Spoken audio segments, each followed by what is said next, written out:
Before you film, I'm okay. We're now recording. Okay, so we're going to first of all walk around the room to the beat of the music.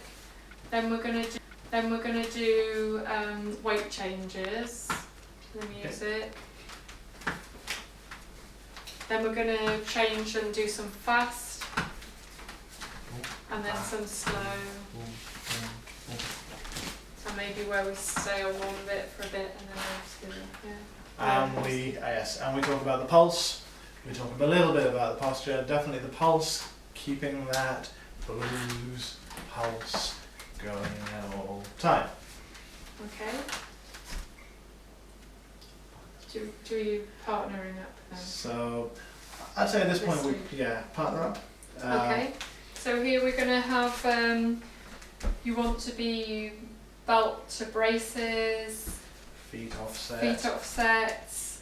Your toes at about this kind of on the same line, and then the guy reaches round. We've got connection points here and on the back, and the hands can be held. Okay, then we can just do our basic exercises again, keeping that pulse, and then we can do our changes of timing. Do, bow, bow, do. Okay. Right, so that's some basics covered of what blues dancing is. I'm going to now talk about tone, which is one of the aspects of blues dancing that makes it dynamic. So first of all, we're going to do a little exercise. Let's walk around the room without tone in our body. So we're releasing the muscles, we're not thinking about tightening anything. We're just going to walk round the room like this. Now, imagine you've got a bit more resistance, that you're walking now against a wind, so you've got to tone up your body more to walk through that wind. And now let's try water. And now treacle. Okay, and now cement. It's starting to dry, yep. We're in dried cement, okay. I can speed it up, but I'll slow it down. And when you do that, try to get quite graphic. So, the wind is hammering against you, kind of thing. So, paint a picture in people's minds. Yeah. Okay. And that'll be a bit more buzzy feeling. Yes. Okay. Makes So, sense. what did you notice about when you were moving around the room and you started to tone it? But what happened to you? See if I can get Shock. Yeah. See if people can say that they kind of slowed down, felt more resistant, that kind of thing. Okay, so that's how you can feel tone in your body. We're going to do another exercise where you're with partners, but also thinking about tone. So we'll just have this hand hold. So if the guys want to make this shape with their hands, and the followers, just place your hands there. Okay, so now what we'll do is we'll start by the lead putting some tension some tone into his body, and the follower try and match it just underneath what the lead's doing. Okay. The idea here is that as a follow, you try and match the lead as much, but you're always a little bit under because they have the kind of final control of what's going on. And we'll do an exercise now where we'll think of tone as being on a scale of 0 to 10, with 10 being the most toned. So what I'll do is I'll ask you to, first of all, be 0, then we'll do a halfway point, so what would be about 5 on that scale, and then we'll do fully toned, so 10, okay? Okay, so that's 10, and I'm trying to match that. Now we'll do an exercise where, first of all, the leads, think of a number between 0 and 10, the amount of tone you're going to give. Don't say it out loud, and see if your follow can guess that tone. Okay, 1. Okay.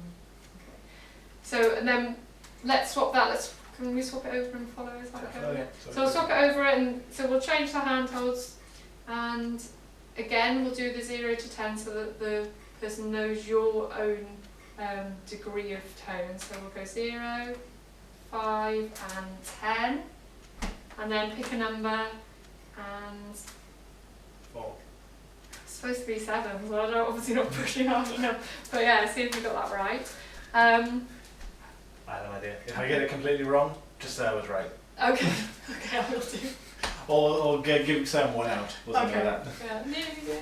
Gives a better example. Okay, I will do.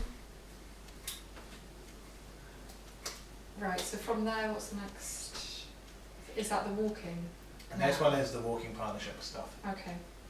So now we're going to look at how we can use tone in blues dancing. So we're going to just start with a very simple walk. So we're just going to walk together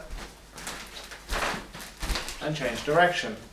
If I do this without any kind of tone, then you can see Melissa is not quite knowing when I'm changing direction. And there's various ways to communicate it, which we've done, but one of the ways is by just increasing tone before I'm going to change. So I increase tone a little bit. So I'm aware even before the change that something's happening. There's some change in there. I can feel that there. Okay.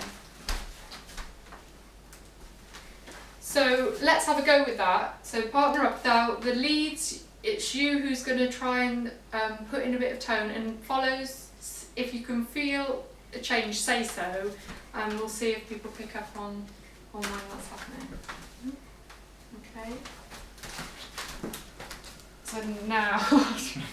Okay. So you just wanted them at this stage to do it without the direction change, so just to walk around and change tone. Don't know.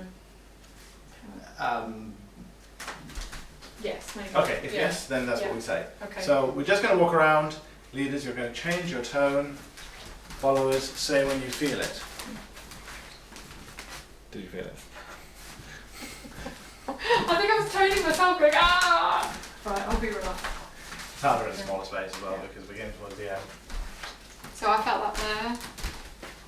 And there. There you go. So if we do that as an exercise, it's fine. Just let's make it Okay. just definite, because it's when we talk about the simple steps along the way. That's a really simple step. Yes. So it's kind of a nice progression towards the next bit. So it's a nice one to do. Okay. The next, we're now going to use that tone as a way of indicating a change in direction. Okay. So.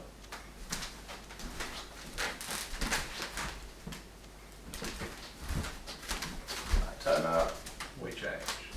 So the toning is just before the prep for the change in direction, so I know something's coming up. I have an idea to change maybe what we've just done, because it occurs to me we don't actually need to demonstrate the change in direction at all until this point. So it's probably confusing Yes. to do it earlier. Yes. So if we Okay. just start off with walk, tone, walk, tone, and then we bring in the change, Okay. and that'd be quite a nice tip down as well. Okay. Yes, where are we up to? We'll do the change in direction. Yeah.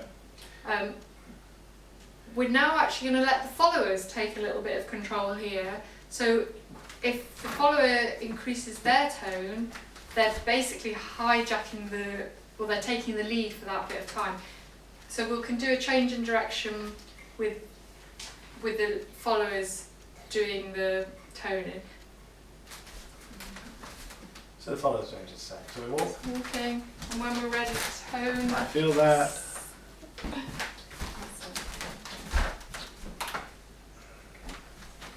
Do it once, just once.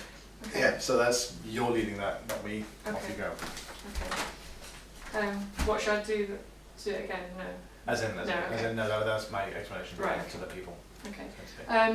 This can be useful if you want to change the style of the dance or kind of take the lead, but it can actually have a practical level. If practical use, if you're heading towards someone and you might bump into them, it might be a good time to change the direction of movement there. Collision avoidance. Yeah. Okay. Okay. Next one is The either one can do it. So. Okay. So we're going to try that again, but either the follow or the lead can change direction, and we don't know who's going to do it. So there's a bit of a So to accomplish this, once we're moving, we have to relax. relax. If we're both relaxed, I feel Melissa change. Oh, I'm turning up. I'm going to change it. We're relaxed, we're relaxed, we're relaxed. Oh, I can feel a change. Relax, relax, relax, relax. Didn't feel a change. So maybe with that we better decide, because otherwise neither of us could do it. So shall I do it first and you do it second or something? Okay. Because otherwise we'd just be walking and I'm thinking you'll be doing it, you think I'm doing it. We'll just do it. Okay. Just do it. See how it goes. Okay. I mean, if we're about to run and walk into somebody, then and neither of us has done it, then I'm not going to allow that to happen. But okay. so, Right. if you start pre-arranging things, and sometimes it actually makes it. Because if, for instance, one of you forgets whose turn it is, and then suddenly it's. Okay. Okay, so with that, what I reckon we can then use that from here, so we've got this in a nice relaxed way. I'm going to turn up, so now we can walk. Turn up, change, and we're relaxed. Turn up, walk. Turn up. Better. And then finally, I can turn up and move and stay put myself. Okay. Right, yes. That's our kind of link in there. Yes. Okay. So I will say, so in that move I just followed exactly what Andy led, which was to go out and back again. We're going to do a different variation on that move now.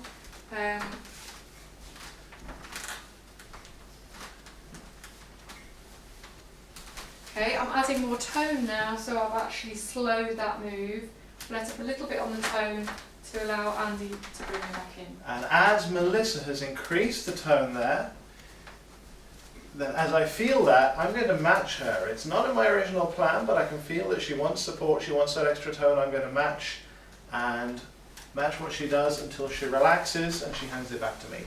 Okay, I just need to relax a little bit, but keep some of the tension there so Andy's in control of the movement, which I probably did wrong. No, that's fine. That's good. That was good. Okay, well, that was great what you've done there, and we're now going to do that again, but adding another movement. The other tone.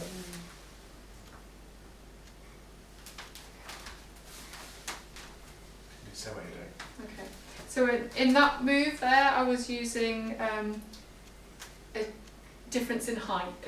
I was dropping down during that point as well, just to add an extra dynamic to the dance. Right. We've now haven't done any of the prep for that. So let's work on that separately. Let's separate. So you want to talk people through that? So would we need to do that before that move, or I could demonstrate? But let's break that down. Demonstrate and break down. Okay. So so first of all, let's work on what I was doing there. Basically, I've got Andy for support. I'm not trying to pull him off balance, but I'm matching the tension here, and I'm just can bend. So if we try that, if you've got problems with your knees, don't do anything that's going to cause any problems, and just keep this a low bend. Okay. If you want to, I'll get them to. If you want to, you can do a lower bend. Okay. And for a slightly different look, maybe you can do a twist. And what I'm doing here, okay, let me do that. I've also, if you notice, I was using my arm as well, so it's a kind of a twisting motion. So as my knees are going that way, my arm is going the opposite, in opposition. There we go. So that just looks a little bit more fancy than going up and down like that. Okay. And then I'm going to bring it into here. So I'm going to lead that initial move. And then I'm adding in that tension, but now I'm also doing a little drop and then releasing a little bit of tension. At which point I'll bring it back. So for followers, that could be if you're really hearing something lovely in the music and you want to kind of slow down that move or emphasize something in the music, that's a good one to do there. Okay. Okay. Yeah. Okay, so this is the no tone version.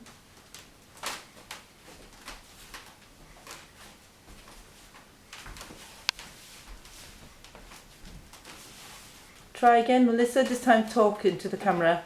Talk straight to me. Okay, so we're going to try the no cone push. Oh, am I doing it like This is for your benefit as much as the other. This is for your benefit, so you don't have to worry. I But forgot. Let me start again. all right. Do you remember you said something about beginners? Okay. Yeah. For those who just started dancing. Okay, we're going to do a move for you here. So this is something you might want to do if you're beginner level, and just this is the kind of basic move.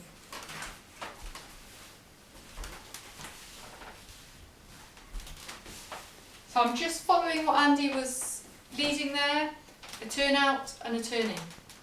So everyone try So this can now. everyone partner up and try that move? I will talk you through it. And we'll talk you through it. Yeah. Good. Now the other version. Okay, we're going to try the same move now, but a slightly different version. So I'm toning up now and delaying that move, releasing my tone a bit and coming back. And we'll talk you through that move. Okay. Yeah. So Andy will do the explanation for the leaders. When you release the tone, if you can bring that, I'll do that one again. So if you tone up and do your thing, and then when you release it, just release a little.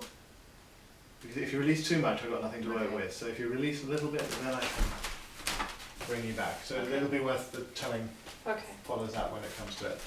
Okay. This time the different levels. okay. That was brilliant, everyone. We're now going to try it again with another twist. Okay, so on this move, we delayed, but we also had a difference in the level that I was at by bending my knees. So there's a chance to look cool and strong. Okay, and then for we have the tension here in your arms, so you've got the support, and then I just want you to keep your feet together, knees together, and just bend your knees down to a level that you feel comfortable. And if you want to do it slightly different, you can do a twist and maybe some movement with your arm, just to make it look more fancy. So shall I just say those things now? Okay, we're going to do just a little warm-up exercise now. So for the guys, you just get to stand there and look cool. For the followers, you just want to match the tone in the guy's arms, and then we're going to just be bending the knees just to the level that you feel comfortable. Engage your core. You're going to be supporting. You're not wanting to pull your leader off balance. So just bend your knees a little bit, like a little curtsy. Okay. And then Andy, you can make a joke about being curtsy too. And then That's how Joo-Lee does it. depending on your flexibility or your hamstrings, you might want to dip. You might want to bend more. So depending on your flexibility, if you want to, you can try a lower dip. Ooh. That's correct. And if you want a bit of Probably a have to pay for that. And for those of you whose knees are okay, to do that one. yeah. And for those of you whose knees are okay, you can add in a little bit of a twist and maybe an arm movement. I'm just lifting my ankles a little bit off the floor there when I twist round. So even though you are using the arm movement, you don't need to mention the arm movement at the same time. Okay. Because what you're doing is you need to direct your learners to the focus. Concentrate on one thing. Yeah. Okay. So talk What to them you about the can do knee. is just twist your knees there to the side, just to make that look a little bit more decorative. I'm doing my ankles a little bit. This time, Melissa, can you just hold on to Andy again? Just move your left arm just by itself. Do you remember what you did? You moved it. That's it. Yeah, just by itself, so you can isolate it. Yeah, I know it's weird, but just let them have a go, because people will be interpreting. They'll be like, which way do I turn that again? Again, it's like I don't know what I'm doing. Yeah. So do that again. Do that again. Yes. So say something about your arm. If you want to, you can add in arm movement to make the whole move more dynamic. I'm just moving my arm back at the same time as my knees going down. And you can say, I'm moving it in opposition to my knees. Moving it in opposition to my knees. Yeah. I mean, the movement is coming from my shoulder joint here.